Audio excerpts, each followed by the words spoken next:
Acidity एक छोटी समस्या नहीं बल्कि आपके पाचन तंत्र का संकेत है कि अब आपको अपने खान पान की आदतों में और लाइफस्टाइल में बदलाव की ज़रूरत है। क्या आपको लगता है कि एसिडिटी सिर्फ मिर्च मसालेदार खाने से होता है, जबकि सच्चाई काफ़ी अलग है? तो आइए आज हम इस समस्या की जड़ तक पहुंचते हैं और जानते हैं कि इसका एग्जैक्टली क्या सॉल्यूशन है। Thanks to all beautiful eyes watching my channel. मैं डॉक्टर वंदना स्वागत करती हूँ आपका मेरे अपने चैनल में, जिसका नाम है डॉक्टर वंदनाज आयु लैब। तो आज हम बात कर रहे हैं एसिडिटी यानी कि अम्ल पित्त की, जिसमें हमारे स्टमक के अंदर ज़्यादा मात्रा में एसिड प्रोडक्शन होने लगता है, जिससे पेट में जलन होने लगती है, पेट फूलने लगता है, जी मिचलाता है, उल्टी जैसा मन हो जाता है, कई बार उल्टियाँ भी आती हैं। कई बार ये जो एसिड है इसका स्टमक से फूड पाइप की तरफ बैक फ्लो होने लगता है, जिससे कि सीने में जलन होने लगती है, डिस्कम्फर्ट होता है, इरिटेबिलिटी होती है, मुंह में खट्टा खट्टा पानी भी भर जाता है। तो अब इसके कारणों की बात करें तो सबसे पहले तो जैसा कि हमें पता ही है, ज़रूरत से ज़्यादा मिर्च मसालेदार खाना खाने से, खट्टा खाना खाने से, जैसे कि खट्टे फल, दही, अचार, इन सब का सेवन करने से, या फिर अधिक मात्रा में टी या कॉफ़ी का सेवन करने से, स्मोकिंग से, अल्कोहल से। अब इसके अलावा अगर खाने की हैबिट्स की बात करें तो अगर आप अपनी भूख से बहुत ज़्यादा खाना खाते हैं या फिर आपको भूख है फिर भी आप खाना नहीं खा रहे, इन दोनों कंडीशन में ही एसिडिटी की समस्या हो सकती है। अगर आप रात को काफ़ी देर से खाना खाते हैं तब भी एसिडिटी की समस्या हो सकती है। अब लाइफस्टाइल की बात करें, अगर आपको एंजाइटी, स्ट्रेस, डिप्रेशन की समस्या है तो ये भी एसिडिटी का कारण बन सकती है। इसके अलावा अगर आपकी फिजिकल एक्टिविटी बहुत ही कम है, उससे भी एसिडिटी की समस्या हो सकती है। कुछ मेडिकल कंडीशंस में भी हो सकता है कि आपको एसिड ज़्यादा प्रोड्यूस हो रहा हो। तो अगर आपको कोई भी ऐसी बीमारी है जो लंबे टाइम से चल रही है, जिसकी आप लगातार दवाइयाँ खा रहे हैं, जैसे कि कोई ब्लड प्रेशर की दवाई खा रहा है या फिर किसी भी तरीके का पेन किलर ले रहा है, एंटीबायोटिक्स चल रही हैं, तो आपको अपने डॉक्टर से ज़रूर बात करनी चाहिए कि कहीं आपको इन दवाइयों की वजह से तो एसिडिटी की प्रॉब्लम नहीं हो रही। इसके अलावा प्रेग्नेंट महिलाओं को भी एसिडिटी की समस्या होती है, जो कि नेचुरल है। फिर भी अगर आप अपने खान पान और लाइफस्टाइल पर ध्यान देते हैं तो इसे काफी हद तक कंट्रोल में किया जा सकता है। लेकिन प्रेग्नेंट महिलाएं जो भी खान पान में बदलाव करें वो सिर्फ और सिर्फ उनकी गायनी की सलाह से ही होना चाहिए। चलिए अब जानते हैं कि आयुर्वेद के अकॉर्डिंग एसिडिटी यानी अम्ल पित्त के क्या कारण होते हैं। तो सबसे पहले आता है विरुद्ध अन्नपान। विरुद्ध यानी दो ऐसे फूड आइटम्स जो कि साथ में लेने से स्लो पॉइजन का काम करते हैं, हमारे शरीर को नुकसान करते हैं। पॉइजन का मतलब ये नहीं है कि वो जहर है और हम खाएंगे तो मर जाएंगे। पॉइजन का मतलब ये भी होता है कि वो हमारी बॉडी में जाकर बीमारियां क्रिएट कर सकते हैं। जैसे कि आपने सुना होगा, दूध के साथ नमक नहीं लेना चाहिए, इसी तरीके से मछली के साथ दूध नहीं लेना चाहिए, घी और शहद को बराबर मात्रा में मिलाकर नहीं खाना चाहिए। तो ये सब कुछ विरुद्ध अन्नपान के उदाहरण हैं। इसके अलावा दुष्ट अन्नपान। दुष्ट यानी जो कॉन्टामिनेटेड फूड है, अनहाइजेनिक फूड है, ऐसे भोजन को खाने से भी एसिडिटी की समस्या होती है। अम्ल अन्नपान यानी जो खाना बहुत ही ज्यादा खट्टा है उसका सेवन करने से भी एसिडिटी की समस्या होती है। विदाही अन्नपान यानी कि जो भोजन नेचर में कोरोसिव है। पित्त प्रकोपी अन्नपान यानी ऐसा कोई भी फूड आइटम जिसको खाने से हमारे शरीर में पित्त बढ़ता है, उससे हमें अम्ल पित्त की समस्या भी हो सकती है। जैसे कि अम्ल, लवण और कटु, इन तीनों रस के जो भी फूड आइटम्स हैं उनसे हमारे शरीर में पित्त बढ़ता है। अम्ल यानी खट्टे रस वाले, लवण यानी नमकीन, कटु यानी जो तीखे हैं जैसे कि मिर्च। इसके अलावा नेचुरल रूप से जब मानसून का टाइम, जब वर्षा का मौसम आता है, उस टाइम पे हमारे शरीर में पित्त इकट्ठा होना शुरू होता है। और जब शरद ऋतु आता है यानी जो विंटर की स्टार्टिंग का टाइम आता है, उस टाइम पे पित्त प्रकुपित हो जाता है। अम्ल पित्त के आयुर्वेद में दो प्रकार बताए गए हैं। पहला है ऊर्ध्वगा। इसके अंदर जो पित्त का फ्लो है वो अपवर्ड साइड होता है। इसके कारण जो सिम्टम्स हैं वो ऊपर की तरफ महसूस होते हैं, जैसे कि सीने में जलन, खट्टी डकारें आना, मुंह में खट्टा पानी भर जाना। दूसरा है अधोगा। इसके अंदर जो पित्त का फ्लो है वो डाउनवर्ड डायरेक्शन में होता है। इसके कारण जो आपको सिम्टम्स हैं वो पेट में महसूस होते हैं, जैसे कि पेट में जलन होना, पेट का फूलना। अब आपको ये समस्या कितने टाइम से चली आ रही है, इसके अकॉर्डिंग भी दो प्रकार बताए गए हैं, एक्यूट एंड क्रॉनिक। एक्यूट यानी आपको ये समस्या अभी हाल फिलहाल में हुई है, क्रॉनिक यानी आपको ये समस्या लंबे टाइम से चली आ रही है। जिनको एक्यूट प्रॉब्लम है उनमें लाइफस्टाइल में मॉडिफिकेशन से, खान पान में सुधार से और थोड़ी सी दवाई से आसानी से इस समस्या को सॉल्व किया जा सकता है। लेकिन जिन लोगों को क्रॉनिक प्रॉब्लम है, यानी लंबे टाइम से उनको एसिडिटी की समस्या चली आ रही है, ऐसे लोगों में कई बार ये प्रॉब्लम पूरी तरीके से क्योरेबल नहीं होती, सिर्फ इसको कंट्रोल किया जा सकता है। अब ये भी काफ़ी बातों पर डिपेंड करता है। इस बात पर भी डिपेंड करता है कि मरीज की उम्र क्या है और मरीज की ओवरऑल हेल्थ कंडीशन क्या है, कि उसको इसके साथ साथ कोई और बीमारी तो नहीं है। अब इसकी चिकित्सा की बात करें तो आयुर्वेद में पंचकर्मा चिकित्सा बताई गई है। तो जिसको अपवर्ड फ्लो है पित्त का, अपवर्ड के लिए उसमें वमन कराया जाता है, और जिनको डाउनवर्ड फ्लो है यानी पेट के अंदर सिम्टम्स हैं, उनको विरेचन कराया जा सकता है। लेकिन आपको वमन की जरूरत है या फिर विरेचन की जरूरत है, ये आपका आयुर्वेदिक डॉक्टर आपका परीक्षण करने के बाद ही डिसाइड करेगा। तो चलो अब बात करते हैं कि एसिडिटी की समस्या को हम घर पर किस तरीके से मैनेज कर सकते हैं। तो आयुर्वेद का प्रथम सिद्धांत है निदान परिवर्जन, यानी अगर आपको किसी भी बीमारी का इलाज करना है तो सबसे पहले जो उस बीमारी को पैदा करने वाले कारण है, आपको उनका त्याग करना होगा। इसीलिए एसिडिटी के जो भी कारण बताए गए हैं, आपको उन सबको अवॉइड करना पड़ेगा, जैसे कि मिर्च मसालेदार खाना, ज्यादा तला हुआ खाना, ज्यादा खट्टा खाना, कोरोसिव नेचर वाला खाना, ये आपको छोड़ना होगा। आप जब भी खाएं फ्रेश फूड खाएं, जितनी आपको भूख है उसी के अकॉर्डिंग खाएं। जब भूख ना हो तो ना खाएं, और जब भूख हो तो फिर अपना मील स्किप ना करें। आयुर्वेद में भोजन के 6 रस बताए गए हैं, मधुर, अम्ल, लवण, कटु, तिक्त, कसाय। तो आप कोशिश करें कि जो आपका भोजन हो उसमें इन 6 के 6 रसों का समावेश हो। लेकिन जो पित्त प्रकोप करने वाले रस हैं, जैसे कि अम्ल, कटु और लवण, इनकी मात्रा आप कम रखें। आयुर्वेद का एक और सिद्धांत है कि जब आपको भूख लगती है तो आपको कितना खाना खाना चाहिए।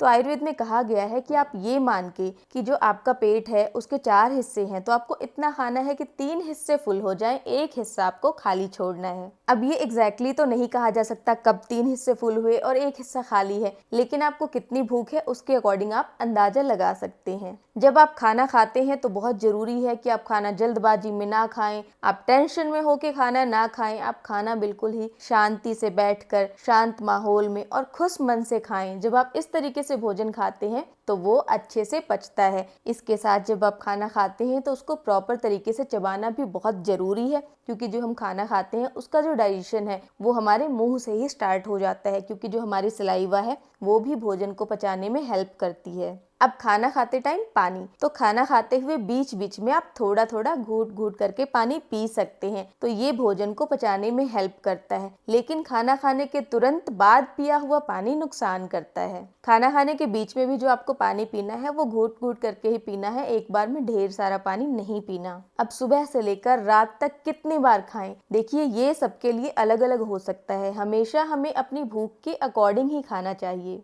जैसे कि आपके घर में खाना बना हुआ है लेकिन आपको भूख नहीं है, तो आपको नहीं खाना चाहिए, आपको तब तक वेट करना चाहिए जब तक आपको भूख ना लगे। अब कुछ चीजें हैं जो कि आयुर्वेद में पथ्य बताई गई हैं। पथ्य यानी ऐसा भोजन जिसका आपको सेवन करना चाहिए जो आपकी इस समस्या में आपको लाभ देगा, जैसे कि जौ, गेहूं, पुराना चावल। तो जो आप चावल खाते हैं वो 1 साल पुराना होना चाहिए। उसको भी जब आप पकाते हैं तो प्रेशर कुकर में ना पकाकर उसे ओपन पकाएं, और जो एक्स्ट्रा मांड है उसको निकाल दें, तो फिर वो ज़्यादा फायदेमंद होती है। इस तरीके से जब हम चावल पकाते हैं तो उसे पचाना आसान होता है। उबाल करके ठंडा किया हुआ पानी, तो इस तरीके के पानी का सेवन करते हैं तो ये भी अम्ल पित्त में लाभ देता है। जितनी भी मधुर रस की चीजें हैं यानी मीठी चीजें हैं वो आपको फायदेमंद होती हैं। इसके अलावा जो भी कड़वी चीजें हैं जैसे कि करेला है, इस तरीके की रस वाली चीजें भी आपको फायदा पहुंचाती हैं। अगर आप फल खाते हैं तो इस बात का ध्यान रखें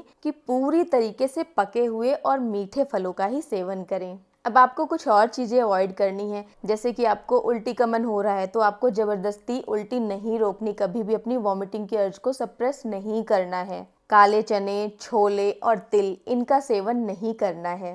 भेड़ का दूध और जो फर्मेंटेड फूड है वो भी आपको अवॉइड करना है। बहुत ज़्यादा नमकीन खाना और बहुत ज़्यादा जो खट्टा खाना है वो आपको अवॉइड करना है। दही और अल्कोहल का सेवन नहीं करना है, स्मोकिंग अवॉइड करनी है। साथ ही ऐसा भोजन जो कि पचने में बहुत ज़्यादा समय लगाता हो, आपको इस तरीके के भोजन का सेवन नहीं करना है। देखिए ये चीज़ सबके लिए अलग अलग भी हो सकती है। कुछ लोगों को हो सकता है कि कुछ पर्टिकुलर भोजन पचाने में समस्या आती हो, तो अगर ऐसा कुछ है तो आपको इस तरीके के भोजन को अवॉइड करना चाहिए। चलिए अब मैं आपको बताती हूँ एक डाइट प्लान जो कि आपकी एसिडिटी के लिए होगी। देखिए वैसे तो जो डाइट प्लान होता है ना, डाइट चार्ट होता है, वो पर्सनलाइज्ड होता है, मतलब हर किसी के लिए अलग अलग होता है। कोई भी एक डाइट प्लान सबके लिए नहीं हो सकता, लेकिन मैं आपको यहाँ पर डाइट चार्ट बनाने का एक आइडिया दूंगी जिससे फिर आप डिसाइड कर सकते हैं और खुद अपना डाइट चार्ट बना सकते हैं। तो सबसे पहले शुरुआत करते हैं मॉर्निंग से। तो सबसे पहले सुबह उठते ही क्या करना चाहिए? क्या सुबह उठते ही पानी पी लेना चाहिए? देखिए आयुर्वेद में ऐसा कहीं भी नहीं लिखा कि आप सुबह उठते ही खूब सारा पानी पी लो तो उससे डिटॉक्सिफिकेशन हो जाएगा या फिर फायदा होगा। तो जब आप सुबह उठते हो, अगर आपको प्यास है तो ही आपको पानी पीना है। तो आपको कैसा पानी पीना है? गर्म करके, बॉईल करके फिर ठंडा किया हुआ पानी आपको पीना है। कितना पीना है? जितनी आपको प्यास है उतना ही पीना है। 2 घूंट से प्यास बुझ गई, 100 ml, 200 ml, 300 ml, जितनी आपकी प्यास है आपको उतने ही पानी का सेवन करना है। तो चलिए अगर आप सुबह मान लो कि 6 से 7 के बीच में उठे हो, उसके बाद अगर आपको प्यास है तो फिर आपने पानी पी लिया। इसके अलावा अगर आप कोई डिटॉक्स ड्रिंक पीना चाहते हैं तो आप क्या क्या ले सकते हैं? आप धनिया, सौंफ और जीरा इसका पानी भी ले सकते हैं। इसके लिए आपको क्या करना है? बराबर मात्रा में धनिया, सौंफ और जीरा इनको लेना है। जैसे कि आधा आधा चम्मच आपने सबको लिया, इसको दरदरा पीस के एक पाउडर बनाना है, पानी में घोल के छान के फिर आप पी सकते हैं। इसके अलावा आप मुलैठी का चूर्ण भी ले सकते हैं। अगर आप मुलैठी का चूर्ण लेते हैं तो 1 से 2 चुटकी उसका सेवन करें। देखिए अगर आप अपने डॉक्टर की सलाह से लेते हैं तो फिर आधा से 1 चम्मच भी इसका सेवन किया जा सकता है, लेकिन बिना डॉक्टर की सलाह के मैं इतनी मात्रा में आपको सेवन करने की सलाह नहीं दूंगी। तो आप 1 या 2 चुटकी मुलैठी पाउडर का सेवन कर सकते हैं पानी के अंदर डाल के। आने वाली मुलैठी की वीडियो में आप जरूर देखें कि मुलैठी के क्या फ़ायदे होते हैं, क्या नुकसान होते हैं, और ये डिसाइड करें कि आपकी बॉडी को ये सूट करेगा या नहीं करेगा, उसके बाद ही आप इसका सेवन करें। इसके अलावा जो सौंठ होता है, सौंठ मतलब जो ड्राई जिंजर होता है उसका पाउडर, तो उसको भी आप मिश्री में मिलाकर उसका सेवन कर सकते हैं। इसके लिए आपको क्या करना है? आपको आधे का भी आधा चम्मच यानी कि 1/4 टेबल स्पून आपको सौंठ का पाउडर लेना है। उसके अंदर जो धागे वाली मिश्री होती है वो मिला के उसका सेवन भी आप पानी के साथ कर सकते हैं। जिनको एसिडिटी की समस्या होती है उसमें अविपत्तिकर चूर्ण काफी फायदेमंद होता है। देखिए इस वीडियो के माध्यम से मैं आपको सेल्फ मेडिकेशन के लिए प्रोत्साहित नहीं कर रही हूँ, मैं सिर्फ आपकी नॉलेज के लिए बता रही हूँ कि ये चूर्ण फायदेमंद होता है। फिर भी आप लेने से पहले अपने डॉक्टर की सलाह जरूर लें। तो मैंने ये जितनी भी सारी चीजें बताई हैं ना, ऐसा नहीं है कि सब क्या सब ले लेना है। इनमें से कोई भी एक आप अपनी हेल्थ कंडीशन के अकॉर्डिंग सिलेक्ट कर सकते हैं। आपको देखना पड़ेगा कि आपको इनमें से कौन सी चीज ज्यादा सूट कर रही है, आपको वो ही लेनी है, बाकी अवॉइड करनी है। इसके अलावा हो सकता है कि आपको किसी और तरीके का कोई डिटॉक्स ड्रिंक सूट कर रहा हो और आपको उसकी जरूरत हो। चलिए बात करते हैं ब्रेकफास्ट की। तो आप ब्रेकफास्ट में क्या खा सकते हैं? इससे पहले मैं बताऊंगी कि जब आप खाली पेट हैं तो आपको क्या क्या अवॉइड करना चाहिए। तो खाली पेट चाय कॉफ़ी नहीं पीनी चाहिए, ये तो आपको पता ही है, फिर भी तो आप पियोगे ही ना, तो उसकी बात नहीं करते। जब आप खाली पेट हैं तो आपको कोई भी फल नहीं खाना। खाली पेट मतलब सुबह बिल्कुल खाली पेट, या फिर आपने कोई अपना डिटॉक्स ड्रिंक ले लिया उसके बाद भी तो पेट खाली ही है, तो ऐसे में आपको कोई फल नहीं लेना, कोई जूस नहीं लेना, खाली पेट में आपको दूध नहीं लेना, बटर मिल्क नहीं लेना, क्योंकि इन सारी चीज़ों में कुछ ना कुछ खटास होती है। कितना भी आप पका हुआ फल लोगे उसमें भी कुछ ना कुछ खटास होगी। तो जब ऐसी चीज़ें आप खाली पेट खाओगे ना तो एसिड ज़्यादा प्रोड्यूस होगा। तो अब सुबह का जो ब्रेकफास्ट है वो आपको कब करना है? जब आपको भूख लगे तभी करना है। ऐसा नहीं है कि आपको 8-9 बजे रेडी हो गया, आपको भूख भी नहीं है तो खा लेना है, क्योंकि सुबह का ब्रेकफास्ट तो स्किप कर नहीं सकते। तो हमारे साथ प्रॉब्लम यही होती है कि हम अपनी भूख के अकॉर्डिंग नहीं खाते, हम इस हिसाब से खाते हैं कि ये मेरा ऑफिस जाने का टाइम है, ये मेरा कॉलेज जाने का टाइम है, तो अभी नहीं खाया तो फिर 4 बजे तक टाइम नहीं मिलेगा। इस वजह से जो हमारी दिनचर्या है वो सही हो ही नहीं पाती। तो आपका ब्रेकफास्ट इस बात पे ही डिपेंड करता है कि आपको कब भूख लगी है। तो जब आपको भूख लगी हो आप क्या खा सकते हैं? तो आप नाश्ते में अगर हल्का खाना चाहते हैं, आप पोहा खा सकते हैं, जो साबूदाना है साबूदाने की खिचड़ी खा सकते हैं, साबूदाने की खीर बनाकर खा सकते हैं, ओट खा सकते हैं। अगर ज़्यादा भूख नहीं है कोकोनट वाटर भी ले सकते हैं। हल्का सा घी और भुना हुआ जीरे का पाउडर डालकर बनाया हुआ वेजिटेबल सूप ले सकते हैं। रात भर भिगोई हुई काली किशमिश, काले मुनक्के ले सकते हैं। और अगर आपको ये सारी फैंसी चीज़ें नहीं लेनी है तो फिर आप रोटी और हल्के मसालों में बनी हुई सब्जी भी खा सकते हैं। जी हाँ, ऐसा बिल्कुल ज़रूरी नहीं है कि नाश्ते में आप सारी फैंसी चीज़ें खाओ, तो क्योंकि पहले तो ट्रेडिशनली हम रोटी सब्जी ही खाया करते थे, तो आप रोटी सब्जी खा सकते हैं। इसमें आपको ध्यान रखना है जो सब्जी हो वो हल्के मसालों में बनी हुई हो और घी में उसका छौंक लगा हुआ हो तो और भी अच्छा है। तो ये जो अभी डाइट बताई है ना ब्रेकफास्ट वाली, अब मान लो कि ब्रेकफास्ट में आपको हल्का लेना था, आपने ले लिया, और किसी को मान लो उस टाइम पे बिल्कुल भूख नहीं है और वो सीधे लंच कर रहे हैं, तो अब जो लंच होगा ना वो आपको प्रॉपर लेना है। लंच का टाइम क्या आपको रखना चाहिए, मतलब 10 बजे से लेके 2 बजे तक का जो टाइम होता है ना पित्त का काल होता है, यानी इस टाइम पे हमारा जो डाइजेस्टिव पावर होता है ना बहुत ही अच्छा होता है, हम जो भी खाते हैं अच्छे से पच जाता है। तो कब से होता है, 10 से लेकर 2 बजे तक होता है ना। तो अगर हम 12-1 बजे के टाइम पे लंच लेते हैं ना तो बहुत ही परफेक्ट टाइमिंग होती है कि 2 बजे तक आराम से पच जाएगा। तो इस टाइम पे आप अपना प्रॉपर खाना खा सकते हैं, रोटी, दाल, सब्जी। अब इसमें आपको क्या क्या चीज़ें सिलेक्ट करनी है, सब्जियां कैसे सिलेक्ट करनी है, तो जैसे कि मेरी वेजिटेबल्स पे वीडियो है, आप वो जाकर देख सकते हैं कि कौन सी वेजिटेबल आपको सूट करेगी, कौन सी नहीं करेगी। इस हिसाब से आप अपनी डाइट बना सकते हैं। दही का सेवन नहीं करना है, बटर मिल्क का सेवन करना है। जो आप बटर मिल्क लेंगे उसके अंदर थोड़ा सा सौंठ का पाउडर, उसके अंदर थोड़ा सा भुने जीरे का पाउडर और हल्का सा चुटकी भर या चुटकी भर से भी कम उसके अंदर सेंधा नमक मिलाकर आप उसका सेवन करें तो बहुत ही अच्छा है। इसके साथ में जो आप लंच ले रहे हैं उसके साथ में धनिया की चटनी या फिर आंवले की चटनी आप लेते हैं तो बहुत फायदेमंद रहेगी। अब मान लो आपको लंच के बाद शाम को भी आपको भूख लगी है, कुछ खाने का मन है, तो आप क्या ले सकते हैं। अगर आपने जैसे सुबह कोई और डिटॉक्स ड्रिंक लिया है, आप शाम को अपना कोकोनट वाटर लेना चाहते हैं, आप अपना कोकोनट वाटर ले सकते हैं। इस टाइम पे आप कोई फ्रूट खाना चाहें, मीठा अच्छे से पका हुआ फ्रूट, तो वो खा सकते हैं। मैंने सुबह के टाइम मना किया था तो आप अब खा सकते हैं। अब बात करते हैं डिनर की। तो जो डिनर है वो 7-8 बजे के पहले पहले हो जाना चाहिए। हालांकि जो हमारे रूटीन होते हैं उससे ना ये चीज़ें बिल्कुल मैच नहीं करती, फिर भी मैं आपको बताती हूँ। देखो मैं खुद भी काफ़ी हद तक फॉलो नहीं कर पाती है ना, क्योंकि आप में से काफ़ी होंगे जो उस टाइम पे ऑफिस में होंगे, तो ये पॉसिबल नहीं होता है कि आप 7-8 बजे से पहले डिनर ले सको। फिर भी जो लोग फॉलो कर सकते हैं उनके लिए है। तो अगर हम 7-8 बजे से पहले पहले अपना डिनर ले लेते हैं तो बहुत ही अच्छा होता है। डिनर में हम क्या खा सकते हैं, तो डिनर में हमें हल्का सुपाच्य खाना खाना है। जैसे कि आप साबुत जो मूंग की दाल होती है उसको अच्छे से बॉईल करके और उसमें घी और जीरे का छौंक लगाकर आप उसे खाते हो। हल्के हल्के मसाले भी डाल सकते हो, जैसे धनिया का मसाला डाल के खा सकते हो। जो बहुत ज़्यादा गर्म तासीर वाले मसाले होते हैं जैसे कि काली मिर्च होती है, लाल मिर्च होती है, जो आते हैं गरम मसाला का पूरा मिक्सचर होता है जो कि नाम ही है गरम मसाला, आपको वो चीज़ें अवॉइड करनी है।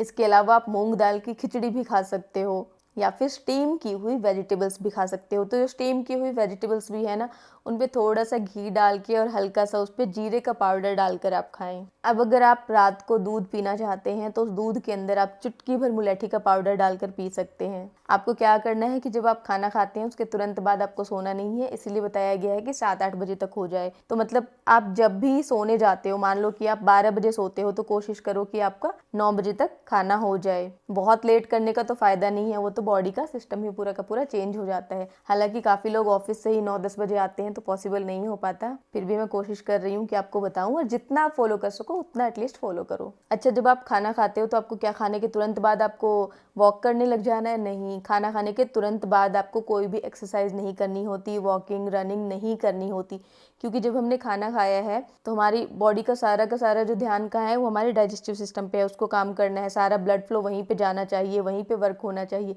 लेकिन आपने अगर तुरंत ही खड़े होकर वॉक करना स्टार्ट कर दिया तो सारा ब्लड कहाँ जाएगा? पैरों की तरफ जाएगा। तो वॉक नहीं करना चाहिए तुरंत बाद। जब आपने खाना खाया है ना उसके आप 30 से लेके 45 मिनट के बाद वॉक कर सकते हैं। वॉक कितना करना चाहिए? तो कम से कम 100 कदम चलना चाहिए। उसके अलावा आपसे कंफर्टेबल होकर आप जितना चल सकते हैं चलें। तो आपने जो खाना खाया है उसके तुरंत बाद आप क्या कर सकते हैं? तो उसके तुरंत बाद अगर आप वज्रासन में बैठते हैं, जी हाँ, ये एक ऐसा मात्र आसन है जो कि खाने के तुरंत बाद किया जाता है। तो वज्रासन, ये वज्रासन का पोज है, ठीक है, बहुत ही इजी है। तो अगर आप खाने के तुरंत बाद किसी भी समय, दोपहर का आपने खाना खाया है या फिर रात का आपने खाना खाया है, खाना खाने के तुरंत बाद आप कुछ समय के लिए वज्रासन में बैठते हैं तो ये आपके लिए बहुत ही ज़्यादा बेनिफिशियल होता है। तो आज की वीडियो बस यहीं तक। उम्मीद करती हूँ वीडियो पसंद आएगी और आपको अपना डाइट चार्ट बनाने में भी हेल्प मिलेगी। वीडियो अच्छी लगी हो तो लाइक कर देना। ऐसी ही और वीडियोस के लिए subscribe to my channel. Stay healthy and keep glowing.